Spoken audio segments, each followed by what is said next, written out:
In today's world of technology, understanding about blockchain and its role in tech business strategy is very, very important. So, this chapter has been created for your knowledge update. It can be really very useful for your career as well as for appearing in the interviews or improving your business strategy for taking your companies to next level.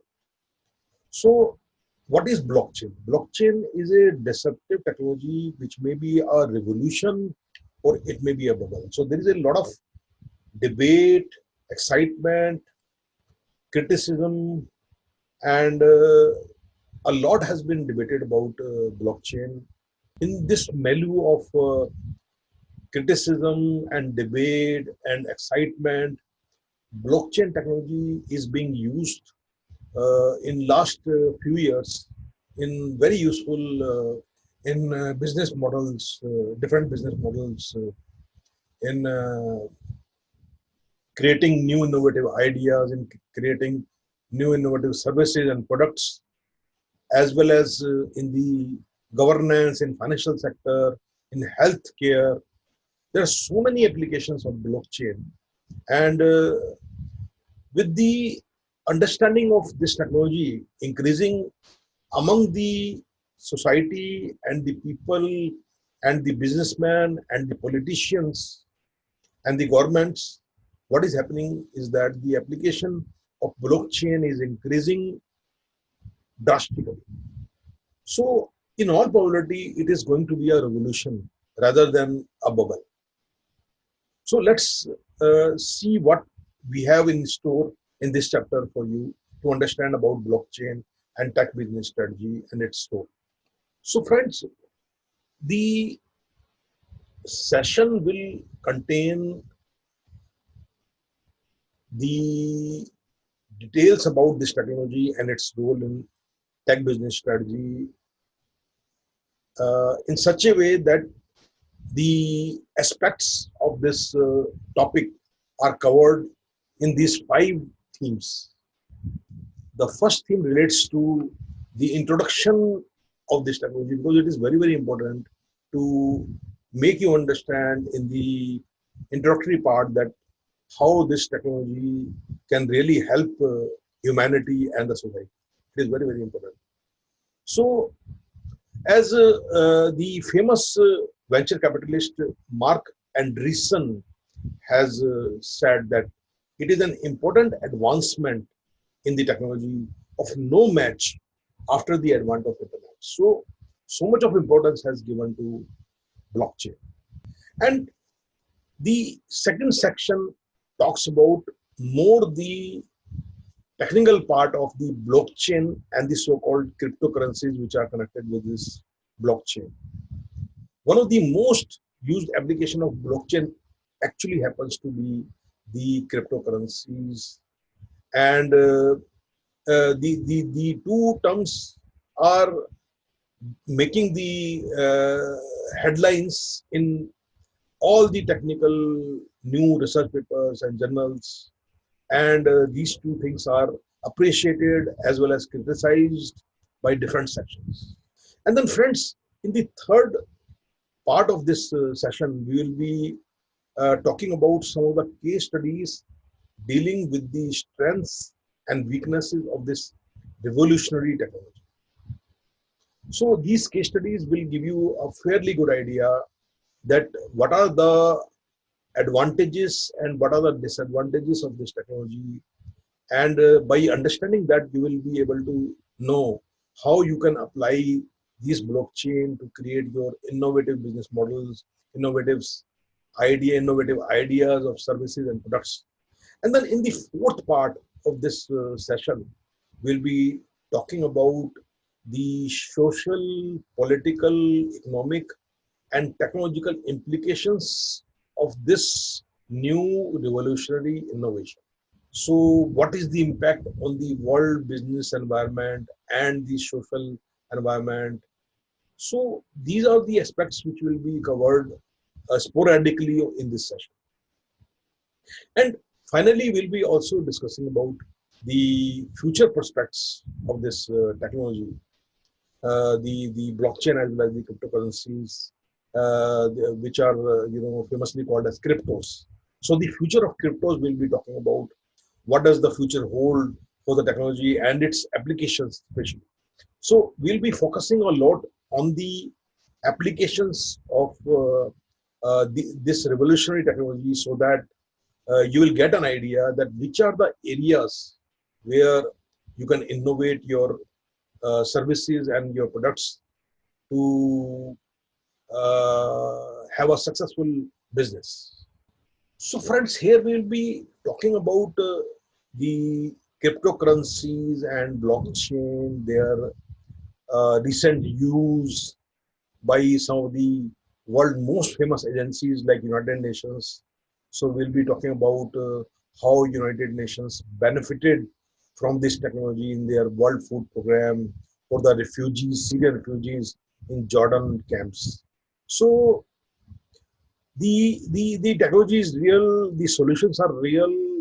It is helping the governments, it is helping the international bodies, and it is definitely going to help new businesses, new startups in a very big way.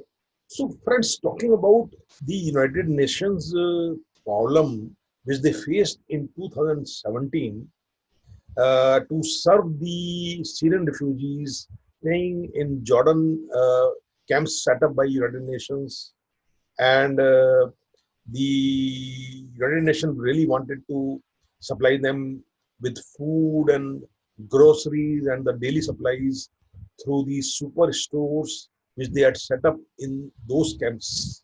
But the problem United Nations was facing was a high level of fraud in between and lot of leakages of the supplies and the funds during the distribution of these aid and aid resources to the Syrian refugees in Jordan. So the another problem was that United Nations was spending a lot of money in the international money transfer to Jordan camps for the refugees, in spite of the local bank partnerships, which they actually charging a very huge fees for transferring of the money in Jordan. So United Nations was really finding it very difficult to spend millions and millions of dollars, which would have brought hundreds of thousands of meals, additional meals, if they could save those millions in money transfers. So, what United Nations did, it adopted blockchain technology in its program in a very big way.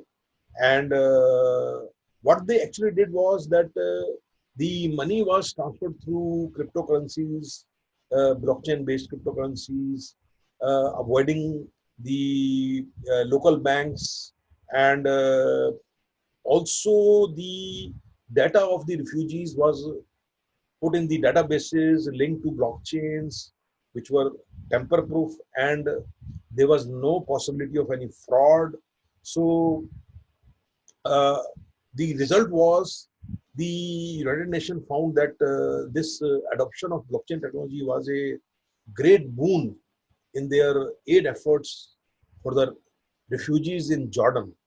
And they actually could reduce the money transfer cost by almost 97%, and they could reduce the fraud, they could simplify the aid distribution process, and the leakages were kept in between the middleman's leakages which were happening, but they were able to stop that. So the success of the adoption of blockchain in WFP program was so successful that the United Nations decided to use blockchain technology in all its future aid programs, especially those involving financial transactions. So, friends, the use of this technology is really revolutionary. It is helping agencies like United Nations and to make the things transparent, fraud-free, tamper-proof, and it reduces cost to them. So, friends, definitely you can see the advantages of using blockchain technology. in so many programs in very much innovative ways and methods. Now, before we go further, it is very, very important for us to understand that what people think about blockchain and cryptocurrencies, especially what the society feels about it, what the people talk about blockchain and cryptocurrencies in various international forums and articles. What is their opinion about this? It is very, very important to understand so as to go forward with the technology. That what people think, whether their opinion is in the right direction or some changes are required in this technology, some tweaking is required in this technology. Those things has to be understood. So blockchain and cryptocurrencies, which together is called crypto, in a short form, we call this crypto as the revolutionary technology, which is not very well understood by the society. It looks like that the people have not really understood it fully. So cryptos are the actually the if you look at the technical part of it and understand it better, these are the most consequential technologies in the recent times, but are actually least understood by general public, especially the people, the laymen. They don't really understand these technologies. In fact, some of the people think that crypto is a scam. So they feel that the schemes related to blockchain and cryptos, they will come and collect the money of the people and then vanish from the market. And overall, even some of the most famous cryptocurrencies like Bitcoin, which has become so expensive today, the price of the going price of Bitcoin is so high. People think that it is not sustainable. So they overall they feel that this is basically not real in the sense that this whole thing is not real. So it's a scam because they think it is not backed by real things, tangible things. It is not backed by the the way society works, the way government works, the way regulations work. So they think that at the end of the day, people are going to really lose money in these kind of cryptos, and it will definitely prove to be a scam. The fact, the consensus of the people is that, however, that most of the people in the general public, they know how it works, but they actually do not know what their true potential is. So that is a major problem, that people do not understand what is blockchain, what it can do. Yes, of course, there are always some disadvantages, some loopholes, some pitfalls of each technology. Even internet had some pitfalls. So similarly, blockchain and cryptocurrencies also have pitfalls. But it is very, very important for people to understand fully and weigh the advantages and disadvantages of this technology in order to adopt it, in order to help this technology to be able to have a role in the society, and this technology should be become advantageous and a boon for the people. So that can only happen if people understand this technology fully.